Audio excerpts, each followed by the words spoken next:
এত সুন্দর আমাদের দেশ, আমাদের দেশে অভাব কিভাবে হয় বলি। দেখেন এত সুন্দর আমাদের দেশ, যেখানে ফসল প্রায় বেশিরভাগ জমিতেই 3 বার ফসল হয়, যেটাই আবাদ করুক, ধান, আলু, ভুট্টা। অন্যান্য বাইরে যেগুলো শীতপ্রধান দেশ, তাদের কিন্তু এত ফসল হয় না। এবং আমাদের যে ম্যান পাওয়ার আছে, জনগণ, এইটুকু একটা দেশে 20 কোটি মানুষ, প্রবাসী কত কোটি যেন প্রবাসী থাকে, অনেক।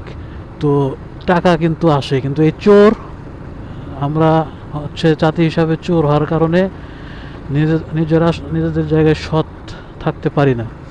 সে কারণেই ভালো কিছু এখনো হয় নাই। দেখেন একটা দেশের ভালো কিছু হইলে সেই সুফল সবাই ভোগ করে, কিন্তু কিছু সুবিধাবাদী, কিছু চোরের জন্য, যাদের ক্ষমতায় বসানো হয়, তাদের জন্য আমরা, যেগুলো হচ্ছে সব আলু, হ্যাঁ, সারা বছর নিজেদের আলু নিজেরাই উৎপাদন করতে পারে। তারপরে এই চোরদের জন্য, চোররা করে কি, সব টাকা দেশের বাইরে পাচার করে। মানে কোনো রকম একজন উপজেলা চেয়ারম্যান হলেও সে চিন্তা করে যে দেশের বাইরে যেন আমার একটা বাড়ি থাকে, কিন্তু সে বাইরে কিন্তু থাকতে পারে না। হ্যাঁ, থাকতে পারে, ওই যে চোর, যে যখন ক্ষমতা থাকে না তখন তারা আর দেশে আসতে পারে না।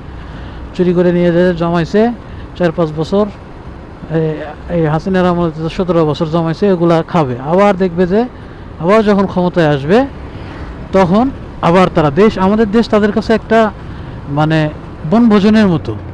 হ্যাঁ, তারা পিকনিক করতে আসে।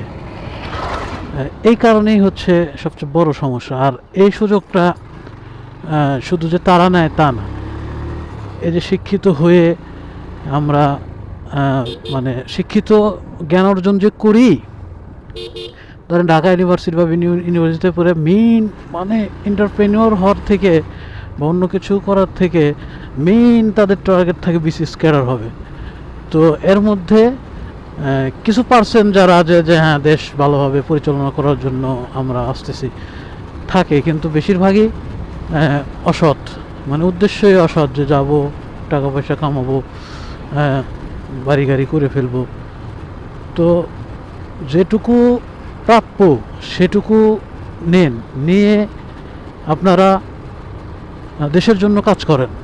আপনারা বড় বড় আমলা পর্যায়ে আছেন, দেশের নীতি নির্ধারক, ডিসি, এসপি, সবাই যদি মানে নীতিগত ভাব থেকে সঠিক হতে পারেন, তাহলে আপনাদের তো এমনিতে, তারপরে মানুষের আসলে কত লাগে, কারণ ওনাদের ঘুষ